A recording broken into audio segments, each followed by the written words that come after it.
студенттер, сәлеметсіздер ме? Мен бүгінгі видеода 9-шы лекция бойынша ішкі бағдарламалар немесе орысша под программой функция және процедура бойынша түсіндіріп өтемін. Ішкі бағдарлама немесе орысша под программа бұл атауы берілген, өзінің жеке міндеттелген тапсырмасы бар бағдарламаның қандай да бір жеке бөлігі немесе орысша часть программы деп атаймыз. Ішкі бағдарламаларды пайдалану бағдарламаның әртүрлі жерлерінде бірдей кодты жазу қажет болған жағдайда кодтың қайталануын, яғни дублирование болмауына көмектеседі. Әрбір ішкі бағдарлама тек бір мәселені шешуі керек, немесе бір деректі есептеуі қажет болады, немесе қандай да бір деректерді, ақпараттарды шығару керек сияқты тапсырмаларды орындайды. Ішкі бағдарламаларды екі түрде ажыратуға болады. Олар функциялар және де процедуралар. Функция алдын ала анықталған белгілі бір операторлардың тізбегі болып табылады. Ол өзіне қандай да бір мәнді қабылдайды, мәнді қайтарады және де өзінің атауы болады. Кейіннен анықталған функцияны қайталап шақырту арқылы орындауға болады. Алдағы уақытта шақыртудың не екенін таныстырып түсіндіріп өтетін боламын. Функцияны құрастырудың жалпы синтаксисі келесідей. Біз алдымен функцияның типін жазуымыз қажет. Одан кейін функцияның атауын, кейіннен жақша ішінде осы функцияның жұмыс істеуіне қатысатын қандай да бір параметрлардың тізбегін жазамыз. Яғни ол жерде бір параметр үшін біз параметрдің типін, кейін параметрдің атауын көрсетуіміз қажет. Кейін фигуралы жақша ішінде біздің функциямыздың нұсқаулар блогы, яғни функция коды жазылатын болады. Мына жердегі суретте көрсетілген, яғни біздің return type қайтаратын тип, функцияның атауы, параметрдің типін көрсетеміз, параметрдің атауын, екінші параметр үшін параметрдің типі және екінші параметрдің атауы. Кейін біздің өрнегіміздің жабылуын көрсетеді мына жердегі өтірнікте. Қарапайым функцияны жариялау. Функция C++ программасының негізгі main функциясының сыртында жазылады. Біздегі мына мысалда біздің sum деген int типіндегі функциямыз бар. Және де бұл функция int mainге дейін жазылып тұр. Бұл жердегі біздің функцияның жұмысына екі параметр қатысады. Яғни int типіндегі екі айнымалы a және b. Және функцияның жауабы ретінде бізде a мен b-дің қосындысын қайтарады. Енді осы көрсетілгенді мен код түрінде жазып көрсетейін. Мысалы, біздің int main деген негізгі программамыздың функциясы. Осы функцияны жоғары біз өзіміздің құрастырғымыз келетін функцияны жазамыз. Мысалы, оның типі int және де функцияның атауы sum. Функцияның жұмысына екі айнымалы қатысады бізде int a, int b. Біз параметрлер үшін параметрдің атауын өзіміз қалағанымыздай бере аламыз. Мысалы, a немесе b, немесе number 1, сонымен қатар number 2 деп те жазуға болады. Және біздің функциямыздың блогына return number 1 қосылған number 2. Екі параметрдегі айнымалылардың қосындысын қайтарамыз. Біз функцияны қалай орындаймыз? Мына int main негізгі функцияның ішіне sum деп функцияның атауын жазу арқылы осы функцияны орындауына рұқсат беремін. Яғни функцияны шақырамын. Және де мына жерде байқайтын болсақ, бізде подсказканың ішінде int number 1 және int number 2 екі айнымалыны енгізуім қажет. Кез келген бүтін санды бере аламын, 5 және 2 деп. Программаны мен қазір орындайтын болсам, біздің программа консольға ештеңе шығармайды.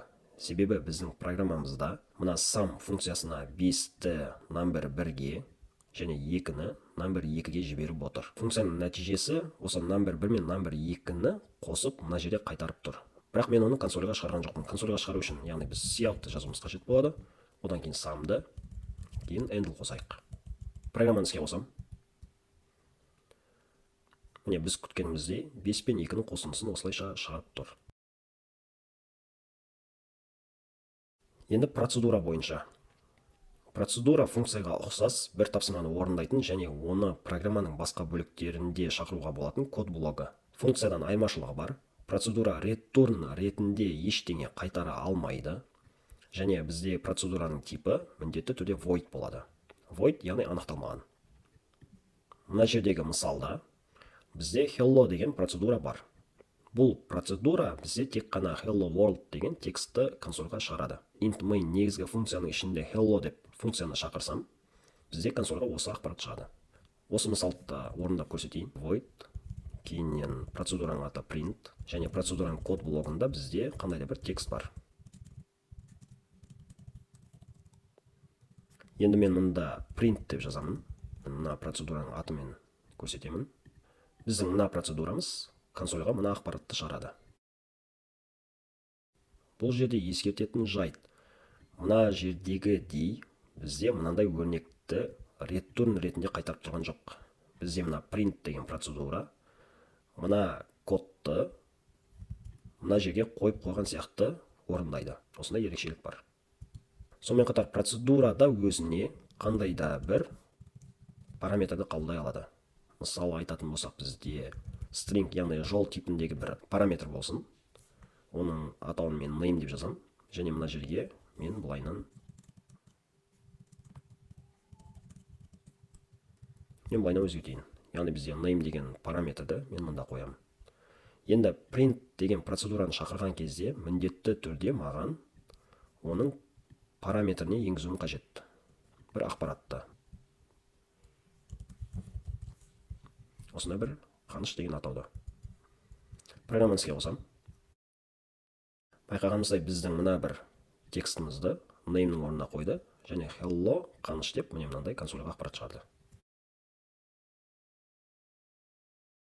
Функция не үшін қажет? Функция бізде артық код жазбауға көмектеседі. Қайталанатын код тізбегін жеке функция немесе процедура етіп жариялап, программаның басқа бөлігінде тек атауын жазып шақыруға болады. Функция көп ұзын жазылған кодты модуль етіп ажыратып қарастыруға көмектеседі. Және функция абстракцияны қамтамасыз етеді. Мысалы, біз дайын кітапханалардың CMAS, Time, тағы да басқа кітапханалардың дайын функцияларын, олардың ішкі жұмысын қарастырмастан қолдана аламыз. Міне осындай функцияның артықшылықтары бар. Екі түрде ажыратуға болады. Ол бізде пайдаланушы функциялары және кітапхана функциялары. Пайдаланушы функциялары, яғни программист өзінің қажеттілігіне байланысты қандай да бір кодты функция етіп қарастырған функциялар. Техникалық тапсырма бойынша, яғни орысша техническое задание деп айтады, программаның жүйенің жұмыс істеуіне қажетті етіп қандай да бір функцияларды құрастыру. Кітапхана функциялары дегеніміз алдын ала анықталып қойған арнайы және әртүрлі мәндері бар компилятор пакетінің бөлігі болып табылады. Мұнда мысал ретінде біз математикалық пол, SQRT сияқты функцияларды және де тригонометриялық косинус, синус деген сияқты дайын функцияларды келтіруге болады. Жаңа айтылғандай функцияны әдетте main негізгі функциясының сыртында жариялап анықтайды. Функцияны жариялау және де функцияны анықтау деген екі түрлі термин бар. Мұндағы бізде функцияны жариялау деп отырғанымыз компиляторға функцияның атауын, қайтаратын мәнін және параметрлерін хабарлайды. Ал функцияны анықтау ол бізде функцияның денесін, яғни функцияның кодын жазу. Функцияны жариялау. Компилятор функция туралы алдын ала қандай да бір ақпаратты білуі тиіс. Сол үшін функцияны main негізгі функциясына дейін біз жазып қоюымыз қажет. Мысалы, біз void hello деген процедураны алдын ала жариялап жазып қоямыз. Одан кейін int main программамыздың негізгі функциясы жазылады, және де void hello деп біз мына жерде жариялаған функциямызды немесе процедурамызды деп айтсақ болады, біз төменде оны анықтап жазамыз. Егер де біз алдын ала бұлайнаны void hello деп int mainге дейін функцияны жарияламайтын болсақ, бізде онда мына жерде программа қате көрсетеді. Функцияны анықтаудың жалпы формасы, құрылымы жоғарыда көрсетілген мысалдағыдай. Яғни біздің функцияның типі жазылады, функцияның атауы жазылады, одан кейін параметрлердің тізбегін жазамыз, кейін фигуралы жақшаның ішінде функцияның денесін, яғни блок кодты жазамыз, кейін бізде фигуралы жақша арқылы функцияның денесі жабылады. Мұндағы функцияның типі функцияның қайтаратын типін анықтайды. Функция денесіне return бөлігінде жазылады. Функцияның атауы деп отырғанымыз, біз функцияға қандай да бір атау бере аламыз. Параметрлер бізде функцияның жұмыс істеуіне қатысатын қандай да бір мәндер немесе айнымалылар деп айтуға келеді. Функция шақырылған кезде аргументтер анықталады. Анықталған аргументтер функцияға параметр ретінде барады. Функцияның денесі ол бізде функцияның не орындау керектігін, яғни қандай тапсырма орындау керектігін анықтайтын операторлардың жиынтығы. Функцияны шақыру. C++-те программаны іске қосқан кезде негізгі main функциясы жұмысын бастайды. Ал басқа функциялар, мысалы пайдаланушы функциялар немесе кітапхана функциялары автоматты түрде орындалмайды. Оларды орындау үшін біз функцияны шақыртуды орындауымыз қажет. Функцияны шақыру үшін біз функцияның атауын жазамыз және де аргументтерін жазуымыз қажет. Мұндағы аргументтер егерде функцияның параметр болған жағдайда жазылады. Мына мысалда бізде функцияны анықтағанбыз және де int main негізгі функцияның ішінде мына 9-шы жолда hello деп функцияның атауын жазу арқылы біз функцияны шақырып отырмыз. Яғни мына 9-шы жолда бізде hello world деген мына бір сиаут орындалады. Функцияның параметрлері. Параметр арқылы біз функцияға мәндер бере аламыз. Параметрлерді функция атауынан кейін жақша ішінде параметрдің типін және де атауын жазу арқылы көрсетеміз. Әрбір параметр үшін оның типі және атауы жазылады. Мұнда жақшаның ішінде бірінші параметр үшін оның типін көрсеткенбіз, одан кейін оның атауын көрсеткенбіз. Тура солайынан екінші параметр үшін типін және екінші параметрдің атауын. Осылайша бізде n параметрдің типін, n параметрдің атауын көрсете аламыз. Мысалы, біз екі санның қосындысын шығаратын функция және мәтін шығаратын процедура анықтайық. Мысалды код түрінде x кодта орындап көрсетейін. Жалпы жаңа айтта кеткендей біз екі функцияны анықтаймыз. Бірінші функцияның типі int типіндегі атауын sum деп берем, және екі параметр қатысады. Int a болсын, потом int b. Функция бізде келесідей өрнекті орындайды. Мысалы, int result тең болады a қосылған b. Яғни біз a мен b-дің қосындысын resultқа меншіктейміз. Return жолына, яғни мына функцияның қайтаратын жолына біз resultты көрсетеміз. Мына функцияның нәтижесі бізде resultты қайтарады. Ал resultқа біз a мен b-дің қосындысын меншіктеп тұрмыз. Бірақ біз кодты бұлайынан ұзартпастан бірденен resulttың орнына a қосылған b деп жазуға болады. Енді біз осы функцияны шақырып көрейік. Алдымен мен өрнекті кішкене өзгертейін. Мысалы, бізде int x тең болады 5-ке, int y тең болады 2-ге. Result деп бір айнымалыны жариялаймын. Тең болады. Ол бізде sum деген функцияны беремін. Яғни sum деген функцияны шақырамын. Және оған екі айнымалын енгіземін. X және y деген мәндерді енгізіп тұрмын. Бізде мына жерде функция қалай орындайды? Мына x-тің мәні a-ға барады, ал y-тің мәні b-ға барады. Нәтижесіне бізде екеуін қосып, мына жерде қайтарады. Яғни мына өрнектің нәтижесі дәл қазір бізде 7-ні қайтарады. Және осы 7 деген санды resultқа біз меншіктеп тұрмыз. Тексеріп көреміз. Cout result. Программаны іске қосам. Нәтижесі бізде 7. Енді мен бір процедура құрастырайын. Мысалы, void print. Бізде printқа string name, кейін int age деген екі параметр болсын. Біздің процедурамыздың нәтижесі name деп атауын шығарамыз. Кейін age деп жасын көрсетейік. Тура мына жердегідей біз процедурамыздың атын жазуға болады. Print және printtің екі параметрін енгізуім қажет. Мысалы, қандай да бір есім. Кейін мен екінші параметріне age параметріне мән беруім керек. Бірі санды жаза аламыз, немесе мына жердегі сияқты типі бірдей айнымалыны көрсетуге болады. Программаны іске қосып тексеріп көреміз. Нәтижесінде бізде қаныш деген мына бір жолымыз name-ның орнына барады, ал мына x айнымалысының мәні ол age-дің орнына барады. Сәйкес name-дағы мән мұнда қойылады, age-дағы мән мұнда қойылады. Осы өрнекте мен процедура мен функцияның негізгі қызметін бұлай түсіндіріп көрсете аламын. Мысалы, біз мына жерде біз қандай да бір айнымалының мәніне функцияның нәтижесін бере аламыз. Себебі мына функцияның нәтижесі бізде a мен b-дің қосындысын қайтарып тұр. Яғни біздің мына жердегі нәтиже бізде int типіндегі қандай да бір сан. Және resulttың да типі ол бізде int. Сәйкес resultқа мына a мен b-ның қосындысы меншіктеліп тұр. Тура осылайынан біз процедураның нәтижесін басқа бір айнымалға меншіктей алмаймыз. Мысалы, int res деп қоямыз, кейін print.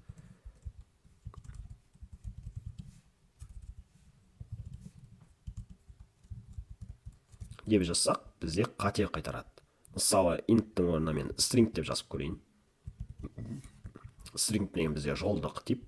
Байқап тұрсақ, бізде string үшінде қабылданбайды. Мысалы, void деп қойсақ та, ол да бізде қате болады. Міне мына жол, яғни бұлайынан код жазу, ол бізде қате. Программа орындамайды. Қорытындылайтын болсақ, бізде функцияның нәтижесі қандай да бір мән бола алады. Ал процедураның нәтижесі ол бізде мән емес, ол бізде бос немесе анықталмаған мән. Оны көп жағдайда осындай бір қандай да бір ақпараттық, тексттік ақпарат шығару үшін қолданады.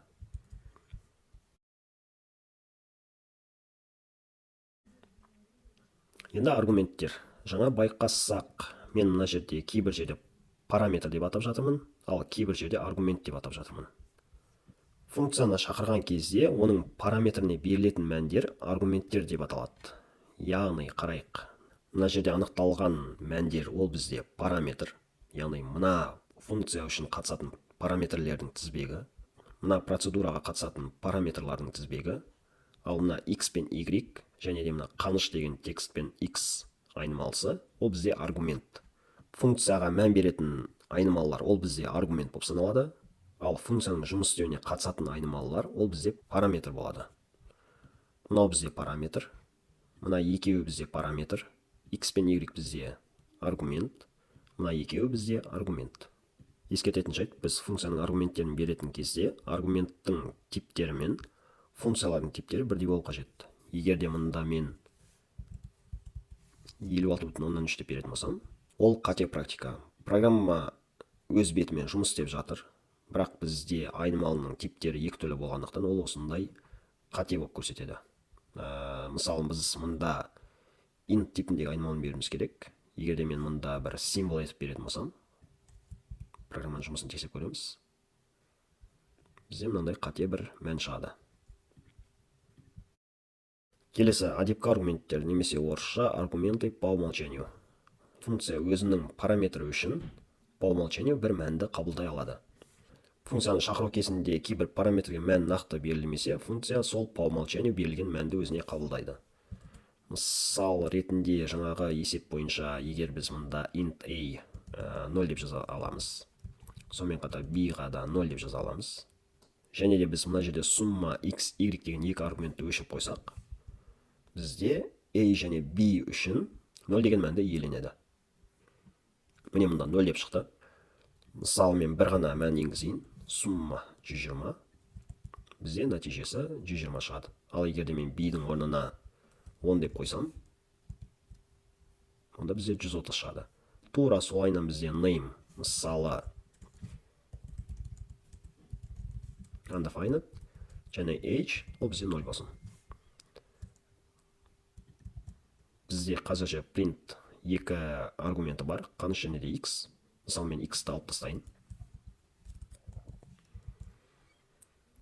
Бізде қаныш деп age 0 деп шығарды. Ал егер мен қанышты алып тастап, онда бізде undefined 0 деп шығады. Яғни мұнда аргументтер енгізілмеді.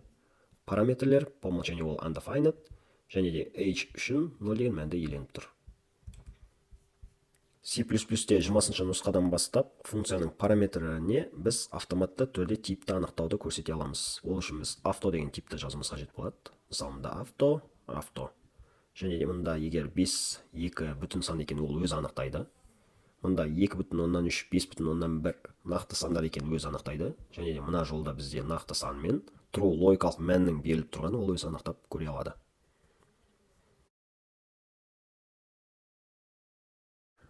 Функцияның қайтаратын мәні return операторы. Функция нәтижесін қайтару үшін return операторы қолданылады. Return операторының екі формасы бар. Бірінші формасы бізде return деп өрнек жазылады, екінші формасы тек қана returnның өзі жазылады. Бірінші формасы функция нәтижесін қайтару үшін қолданылады. Voidтан басқа типтегі функциялардың барлығы return операторы арқылы қандай да бір мән қайтаруы тиіс. Ол міндетті. Return операторын пайдаланбауға болатын жалғыз бір функция бар. Ол бізде main негізгі функциясы. Төмендегі мысалда бізде сумма деген функция бар. Ол бізде a мен b-дің қосындысын қайтарады. Яғни былайынан бізде бірде жауап шығады. Тағы бір мысал қарастырайық. Calculate деген функция бар. Оның 3 параметр бар. Int типіндегі a және b екі параметрі, және char типіндегі op параметрі. Switch өрнегіне біз op-ның мәнін тексереміз. Егер де қосу болса, бізде a мен b-дің қосындысын return арқылы қайтарып тұрмыз. Азайту болса, бізде a мен b-дің азайтуын return арқылы қайтарып тұрмыз. Тағы сол сияқты мына жерде көбейту және бөлу. Ал егер де бізде op енгізілген символы кейсті көрсетілмеген болса, онда бізде 0-дік мәнді қайтарады. Және де негізгі функцияның ішінде бізде calculate 4-3 қосу белгісі, яғни бізде 4 пен 3-дің қосындысын шығарады. Ал calculate 4-3 көбейту белгісі символы ол бізде 4 пен 3-дің көбейтіндісін қайтарады. Ол бізде жауабы 12. Return операторының екінші формасы void типті функциялар үшін, немесе процедуралар үшін. Мұнда бізде returnды жазу міндетті емеспіз, функция нәтижесінде ештеңе қайтарылмайды. Void типті функцияларының ішінде return жазылса, ол return функциядан шығуды орындайды. Мына мысалда бізде print процедурасы бар. Name және age деген екі параметр қабылдайды. Және мұнда тексеріп отырмыз. Егер бізде age 120-дан жоғары болса, бізде мына ақпарат шығарады. Артына return арқылы функцияның орындауын тоқтатады. Ал егер бізде age 120-дан кіші болса, онда бізде мына бір ақпарат шығады. Және нәтижесі мына жерде көрсетілген. Сонымен қатар нәтиже түрін автоматты шығаруға болады. Авто оператор арқылы функцияның қайтаратын типін автоматты түрде көрсете аламыз. Ол үшін бізде авто деп жазамыз, функцияның атауын, функцияға қатысатын параметрлердің тізбегі және return қайтаратын өрнек. Нәтижесінде мына төменде көрсетілген мысалдарды көруге болады. Келесі қарастыратын тақырып объекттердің көріну аймағы. Біз функция, процедура тақырыбын қозғалған кезде міндетті түрде объекттердің көріну аймағын қарастыруымыз қажет.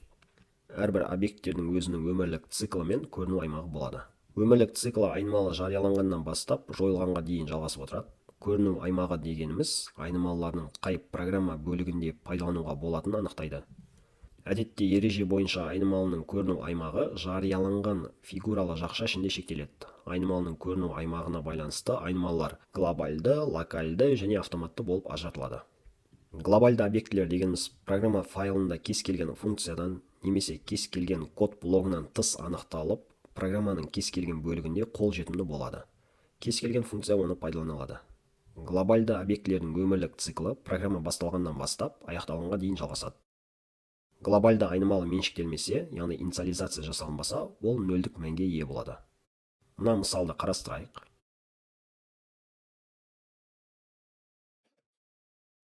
Программаның нәтижесі бізде былайынан шықты. Енді жеке қарастырып өтейік. Программада екі глобальды объекті бар. Жаңағы айта кеткенде бізде егерде глобальды объектіге мән берілмесе, ол бізде нөлге ие болады. Ал numberге біз 5 деген мәнді меншіктеп тұрмыз. PowNumber деген функцияны анықтадық. PowNumber функциясы бізде ретурнға екі параметрді беріп отыр. Жауап ретінде бізде 5 number деген санның 2 дәрежесін қайтарады. Ол бізде 25. Main негізгі функцияның ішінде біз алдымен numberді консольға шығарып тұрмыз. Ол бізде 5-ке тең. Одан кейін a айнымалысын консольға шығарып тұрмыз. Ол бізде 0. Міне мына жерде көрсетілген. Міне мына жерде жарияланған айнымалы. Және PowNumber функциясын шығарып тұрмыз. Ол бізде 25 қайтарып тұр. Ол міне мына жерде орындалып тұр. Бізде мына екі айнымалы глобальды объектілер болып танылады. Кез келген функцияның ішінде ол қолжетімді. Локальды объектілер код блогының ішінде, яғни функция, цикл, тағы басқа конструкция ішінде құрастырылған объектілер бізде локальды объектілер деп аталады. Мұндай объектілер сол анықталған код блогында ғана қолжетімді. Мына мысалды қарастырайық. Бізде PowNumber деген функция бар, және intMain деген негізгі функция бар. PowNumber функциясында бізде n айнымалысы бар, ол 5-ке тең. Одан кейін pow n 2-ін қайтарып тұр, яғни 5-нің 2 дәрежесін. intMain негізгі функцияның ішінде a айнымалысын жарияладық, ол бізде 20-ға тең, консольға шығарамыз. Және мына жерде біз n айнымалысын консольға шығаруды орындап тұрмыз. Бірақ мен бұны орындайтын болсам, маған программа қате көрсетеді. Себебі біздің n айнымалысы тек мына жерде ғана қолжетімді, яғни көріну аймағы осы жерде шектеледі. Тура солайынан бізде a айнымалысы да, міне мына жердегі a айнымалысы, ол бізде қолжетімсіз. Себебі мына a айнымалы мына жерде жарияланып тұр, және ол тек мына фигуралы жақшаның ішінде ғана қолжетімді. Мына жерде қолжетімсіз. Міне осындай ерекшелік бар. Осы айтылған ереже бойынша, мысалы цикл немесе шартты өрнек ішінде құрастырылған айнымалылар сол конструкциядан тыс қолжетімсіз болады.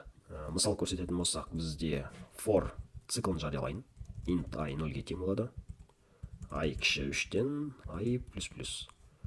Cout бізде бір тексті шығарсын. Байқасақ, бізде i айнымалысы for'дың ішінде жарияланып тұр. Яғни мына жерде int i тең 0 деп тұрмыз. Және мен for'дан тыс cout i деп жазатын болсам, программа маған қате көрсетеді. Тура солай, егер if true, онда біз int x тең болады 5 деп жазайық. Cout x деп жазайық.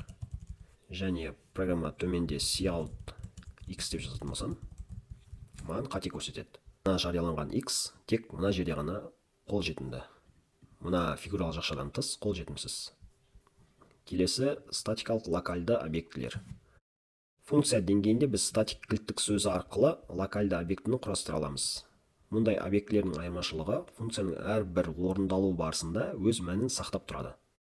Мына бір мысалды қарастырайық. Мен мысалды копировать етпестен с нуля жазайын. Айталық бізде void print болсын. Екі айнымалы болсын. Int a тең болады 1-ге. Кейін static int b тең болады 1-ге. Енді қараймыз. Cout мен экранға аны шығарам бірінші.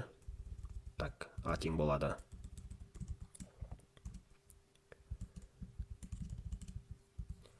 Осылайша аны шығарам. Handle. Кейін cout b тең болады. b-дің мәнін шығарам. Endline. Кейін төменде мен a++ және b++ орындаймын. Яғни бізде инкремент орындалып тұр. Int main'ның ішінде мен бірінші рет print'ті шақырамын. Кейін мен екінші рет print'ті шақырам. Және үшінші рет. Бізде мына процедураны мен үш рет шақырып тұрмын. Программаны іске қосып тексеріп көреміз.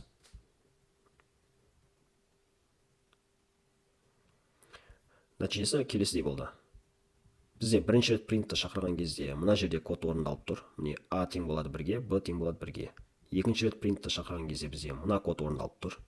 a тең болады 1-ге, b тең болады 2-ге. Яғни бізде мына static типіндегі b айнымалысы ол мына жердегі мәнін сақтап тұр.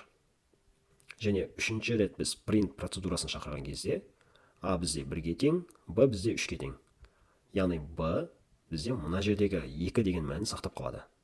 Осы мысалды қорытындылайтын болсақ, біз әрбір print функциясын шақырған кезде a айнымалысы бастапқы мәніне 1-ге ие болады. Ал b айнымалысы бізде бір статикалық өзінің мәнін сақтап тұрады. Мына жерде 1-ді сақтап тұр. Мына жерде 1-ді сақтап, үстіне 1-ді қосып тұр. Және мына жерде уже 2-ні сақтап, үстіне тағы да бір мәнді қосып тұр. Нәтижесінде b бізде 3-ге тең болады.